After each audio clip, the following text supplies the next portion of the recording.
Welcome back dear students, and let's start our today's social science class. Beta, today we will continue our first chapter of geography of class 10, that is resource and development. In the previous chapter what we have done the meaning of resources and then the classification of resources.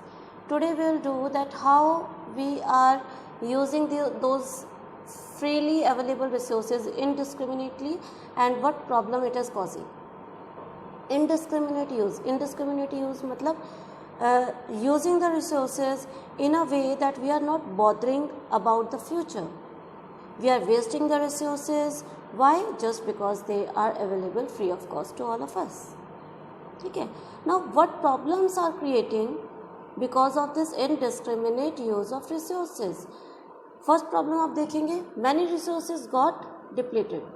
अभी इसके कारण हो क्या रहा है कि बहुत सारे हमारे रिसोर्सेज है. देखो बेटा, मैक्सिमम जो हमारे नेचुरल रिसोर्सेज है ना, that we are using since ancient time, those resources are non renewable. Okay, या फिर अगर वो रिन्यूएबल भी हैं तो they are taking lots of time to come into existence. जिनको हमने एक बार यूज़ कर लिया उसको तो हम लोग रीयूज़ कर ही नहीं पा रहे हैं, और उनको बनने में भी क्या हो रहा है, बहुत ज़्यादा लंबा समय लग रहा है. So because of this reason these resources have got depleted. Second, resources got accumulated in the hands of few people. The society is divided into rich and poor. अब ये resources क्या हैं जो कुछ the rich section of the society is able to use and get benefited from these resources a lot, and that's why the rich people are becoming more richer and poor are becoming poor. तो इससे क्या हो रहा है, society में जो economical gap है that is increasing. Rich and poor का जो गैप है वो क्या होता जा रहा है, वो बढ़ता जा रहा है. Next thing, global warming. आप लोग काफ़ी समय से इन इश्यूज़ के बारे में सुन रहे हैं. ओजोन लेयर डिप्लीशन किसके कारण हो रही है, पॉल्यूशन के कारण हो रही है. वो पॉल्यूशन कौन क्रिएट कर रहा है, we human being, because of our different daily activities. Then environmental degradation and similar other problems. Environmental degradation में आप चाहे सॉइल इरोजन ले लो, आप air pollution, land pollution, whatever. So हमारी जो मैक्सिमम डेली एक्टिविटीज़ है दोज आर पॉल्यूटिंग, कंटामिनेटिंग और degrading our environment in one or the other way. So these were the problems which are created by the indiscriminate use of resources by the human being. So what is the solution? The solution is the sustainable development. What is the meaning of sustainable? अब हम sustainable development किसको बोलेंगे, आप लोगों ने previous classes में भी किया है कि sustainable development is that in which will use these resources in such a way that there will be less और no harm to nature, and by which we will do the minimum wastage and conserve these available resources for the future generation. ये तीनों चीज़ें अगर हम लोग fulfil कर पाते हैं तो it means we are working towards the sustainable development. I am repeating, what are those three things, that no और लेस हार्म टू नेचर.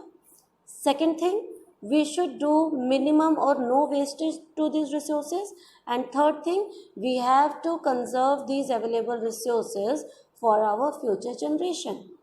हमें इनको इस तरीके से यूज़ करना है कि not only we people, even our future generation will also get benefit from these resources.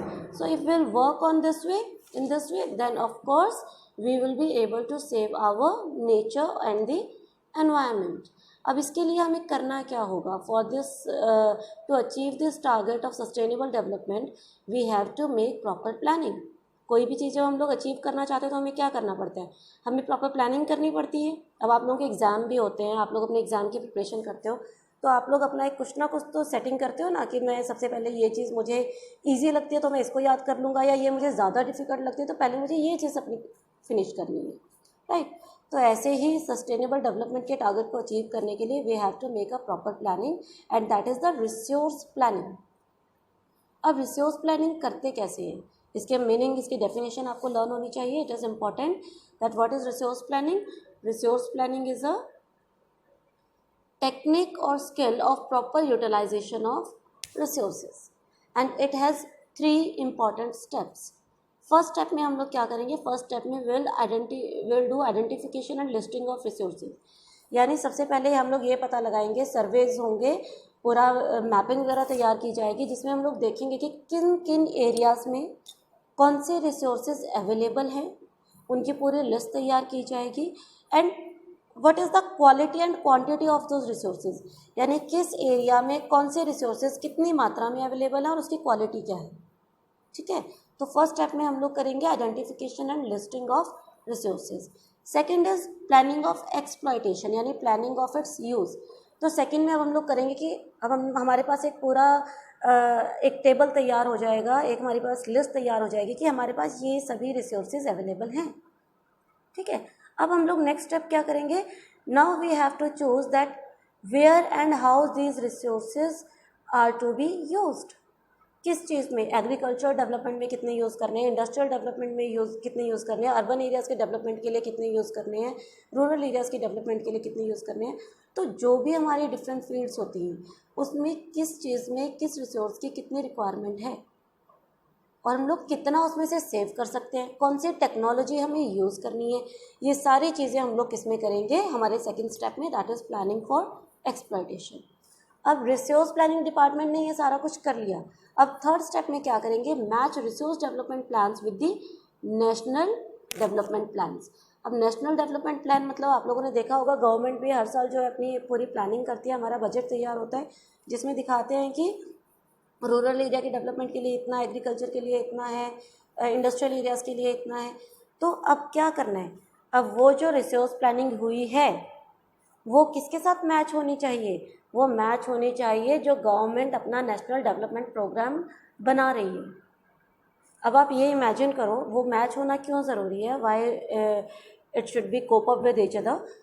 अब आप लोग इमेजिन करो, आपका टीचर तो आपको क्लास में करवा रहा है चैप्टर 4, 5, 6, ठीक है, और आप लोग बोल रहे हो नहीं 2, 3, 4 ज़्यादा ईजी है, मैं तो वो लर्न करूँगा। तो क्या दोनों के जब एग्ज़ाम आएगा तो क्या होगा, आप 2, 3, 4 लर्न करके जाओगे, वहाँ पे 4, 3, 5 है, तो will you be able to do it, will you be able to achieve your target. आपने अपनी तरफ से तो प्लानिंग कर ली, लेकिन क्या वो प्लानिंग आपके माइंड में सब कुछ था कि आपके टीचर ने, आपके स्कूल ने, आपकी क्लास ने आपके लिए क्या प्लान किया है। तो इसलिए जो है दोनों तरफ की प्लानिंग आपस में क्या होनी चाहिए, they should cope up with each other, they should be match between the two. Now why the resource planning is important? Resource planning is important because of so many reasons. The first one is some regions of India are rich in certain resources and poor in some other resources. अब देखो बेटा, एक चीज़ तो clear है कि हर चीज़ हर जगह नहीं मिलती। फॉर एग्जाम्पल, हर इंसान में तो सारी क्वालिटीज़ नहीं होती। ठीक है, किसी की लर्निंग बहुत अच्छी है, किसी की राइटिंग बहुत अच्छी है, किसी की कोई स्पोर्ट्स में बहुत अच्छा है, कोई स्टडीज़ में बहुत अच्छा है। ओके, तो हर एक के अंदर अलग अलग क्वालिटीज़ होती हैं। ऐसे ही हर स्टेट में तो सभी जो रिसोर्सेज हैं वो अवेलेबल नहीं हो सकते, राइट। तो उस केस में क्या होगा, किसी स्टेट में या कुछ एरिया में कुछ रिसोर्सेज अवेलेबल हैं, दूसरे एरिया में दूसरे रिसोर्सेज अवेलेबल हैं। तो अब जहाँ पर जो चीज़ नहीं है वहाँ पर भी डेवलपमेंट की ज़रूरत तो है ना, वहाँ पर भी वो रिसोर्सेज की ज़रूरत तो पड़ेगी जो वहाँ पर नहीं है। तो some reasons of India are rich in certain resources and poor in some other resources. तो क्योंकि कहीं पर कुछ, जहाँ पर अब जो रिसोर्सेज नहीं है वहाँ पर हमें वो पहुँचाने पड़ेंगे। अब वो कैसे पहुँचाएंगे, जब हमारे पास एक प्रॉपर मैपिंग होगी कि कहाँ पर कौन सा रिसोर्स अवेलेबल नहीं है, तभी तो हम उसको वो प्रोवाइड करवा पाएंगे। सेकेंड, अब यहाँ पे देखो एग्जाम्पल भी आपका दिया हुआ है, Rajasthan is poor in water resource but rich in solar and wind energy. तो अब राजस्थान में वाटर रिसोर्सेज बहुत कम है, तो क्या वहाँ के लोगों को पानी की ज़रूरत नहीं है, पहुँचाना तो पड़ेगा। हाँ, but it is rich in solar and wind energy, उसको वो लोग प्रॉपरली यूटिलाइज कर सकते हैं। Second, some regions are self sufficient while other regions are very poor in important resources. For example, Madhya Pradesh is rich in many resources but Ladakh is poor in resources. अभी कुछ regions ऐसे हैं जहाँ पे there are lots of and different varieties of resources are available. अब हम लोग अगर इंडिया की बात करते हैं तो यहाँ पे मध्य प्रदेश लिखा है, मध्य प्रदेश के साथ साथ आप लोग चले जाएंगे, हमें सबसे ज़्यादा हमारे मिनरल्स कहाँ मिलते हैं, छत्तीसगढ़, झारखंड, कुछ पार्ट हमारा बिहार का हो जाएगा, उड़ीसा का हो जाएगा। यहाँ पर हमारे सबसे ज़्यादा जो है मिनरल्स पाए जाते हैं, लेकिन बाकी जगह पर कम है। तो क्या सिर्फ इन्हीं स्टेट्स में डेवलपमेंट होगी, बाकी इंडिया में नहीं होगी? बाकी इंडिया में क्या हमें वो रिसोर्सेज नहीं पहुँचाने हैं?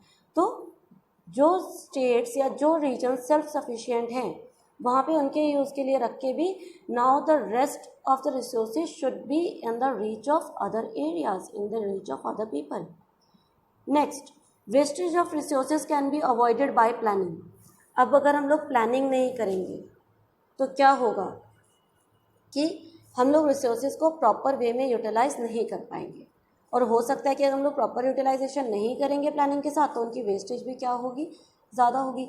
लेकिन अगर हम लोग प्रॉपर प्लानिंग के साथ करेंगे कि हमें इतने रिसोर्सेज अगर हम लोग इस टेक्निक के साथ यूज़ करते हैं तो क्या होगा, हम लोग उसका बेस्ट यूज़ कर पाएंगे, मिनिमम यूज़ के साथ बेस्ट आउटपुट हम लोग दे पाएंगे। तो इससे क्या होगी, हमारी वेस्टेज हो जाएगी कम। Next, environmental pollution can be reduced. Of course अगर हम लोग कुछ ऐसी टेक्निक, हमारी प्लानिंग में ही कुछ हम लोग ऐसी टेक्नोलॉजी लेकर आएंगे जिससे कि उन रिसोर्सेज की वेस्टेज कम हो रही है, वेस्टेज कम होगी तो हम उनको एक्सट्रैक्ट, अब सपोज हम लोग लकड़ी का काम कर रहे हैं, लकड़ी के लिए नो डाउट हमें पेड़ काटने पड़ेंगे, लेकिन अगर हम लोग उन्हीं वुड आइटम्स को एक प्रॉपर टेक्निक के साथ बनाएंगे तो जो लकड़ी के काम की जो भी वेस्टेज हो रही है वो कम होगी तो लकड़ी का यूज़ भी कम होगा, ऑफ कोर्स तो ट्रीज़ भी क्या होंगे, कम कटेंगे। क्लियर? नेक्स्ट, या फिर इसका एक और मैं आप लोगों को एग्जांपल दे सकती हूँ कि अगर हम लोग जो हमारे एंशिएंट पुराने जो तरीके हैं, ट्रेडिशनल तरीके हैं, उनको छोड़ के अगर हम लोग रिन्यूएबल रिसोर्सेज को यूज़ करेंगे तो पॉल्यूशन कम होगा। ठीक है। नेक्स्ट हमारा लास्ट पॉइंट है that about the importance of resource planning is over exploitation of resources can be avoided. Over exploitation, मेरे पास तो बहुत ज़्यादा है तो मैं जितना मर्जी कंज्यूम करूँ मुझे कोई प्रॉब्लम ही नहीं है, it is somewhere related to the wastage of resources.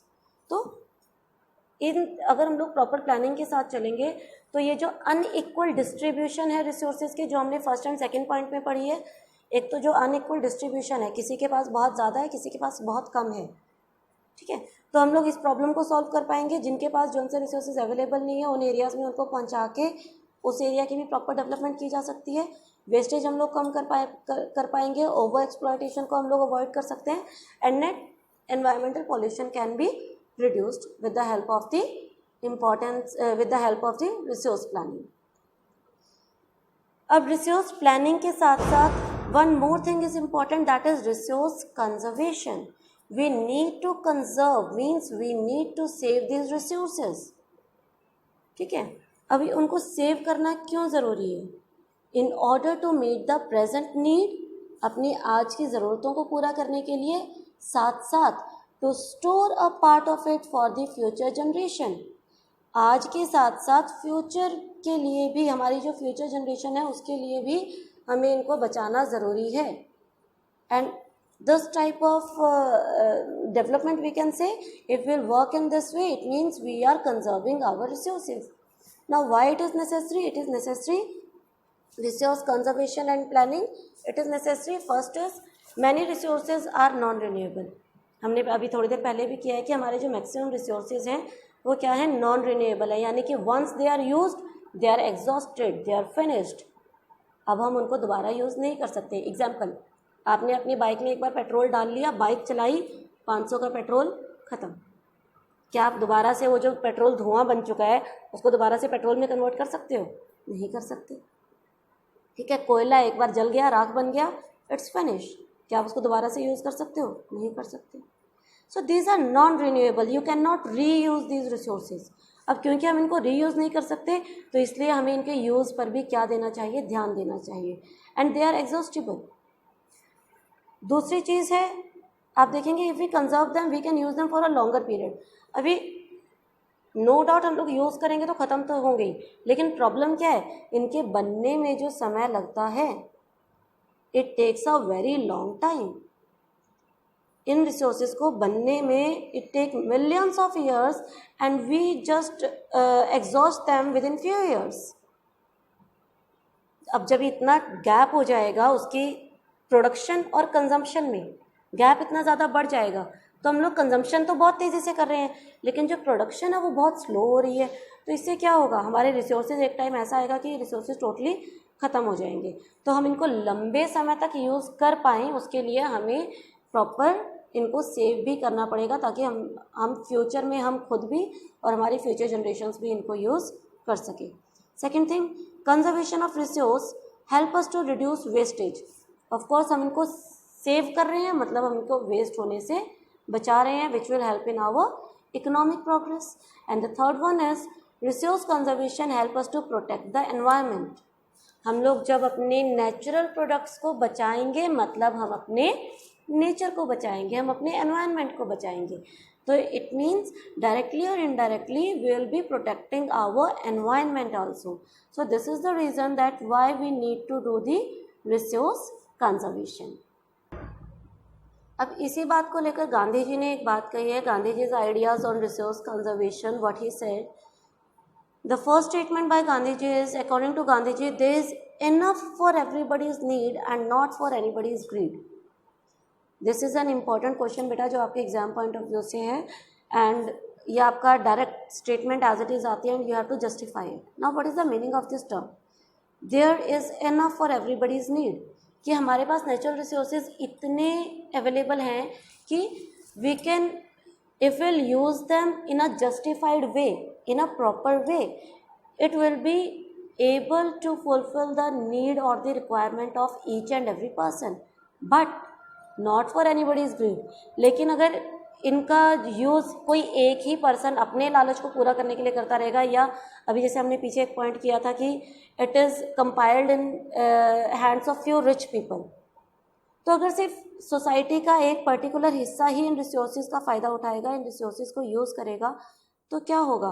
ये तो लालच वाली बात हो गई, एंड ग्रीडीनेस कभी भी फुलफिल नहीं की जा सकती उसमें। चाहे अगर हमारे पास अनलिमिटेड स्टॉक भी होगा, even then it will be not able to fulfil the greediness of the people. So that's why Gandhi ji said that there is enough for everybody's need if we will use these resources in a proper justified way by proper planning and we will conserve it. ठीक है, if there will be proper distribution of this resources. लेकिन if there will be no proper planning, no proper distribution, and we will not conserve it, then we will not be able to get proper benefit from these resources. It will not fulfill the need of the people of any place. Second, greedy and selfish individuals and the exploitative nature of the modern technology are root cause for resource depletion. और वो कहते थे कि आज इंसान के मन में क्या है, because we are getting this resources free of cost, तो what the people are doing, they are becoming selfish. हर एक को सिर्फ अपने बेनिफिट से, अपने प्रॉफिट से फ़ायदा है कि ये चीज़ मुझे मिल रही है, मैं इसका फ़ायदा उठा रहा हूँ, that is enough. He is not thinking about the whole society और द नेचर और द एनवायरनमेंट। ठीक है, for example we are cutting the trees. क्यों? मुझे रहने के लिए जगह चाहिए, मुझे अपनी इंडस्ट्री बनानी है, मुझे अपनी शॉप बनानी है, मुझे अपना खेती के लिए एरिया बढ़ाना है, यहाँ पे हमें रोड कंस्ट्रक्शन करनी है। इन सब चीज़ों के लिए हम लोग क्या कर रहे हैं? जंगलों को काटते जा रहे हैं। किस चीज़ के लिए? अपनी सेल्फिशनेस के लिए। But we are exploiting our nature, we are degrading our environment. और आजकल तो हमारे पास टेक्नोलॉजीज इतनी हाई फाई आ गई हैं कि इन लोगों के लिए ये काम करना और भी आसान हो चुका है। तो गांधी जी कहीं ना कहीं कहते हैं कि ये जो मॉडर्न टेक्नोलॉजीज़ हैं, टेक्नोलॉजी आई तो हमारे वेलफेयर के लिए थी, but somewhere these days they are becoming the root cause for the resource depletion.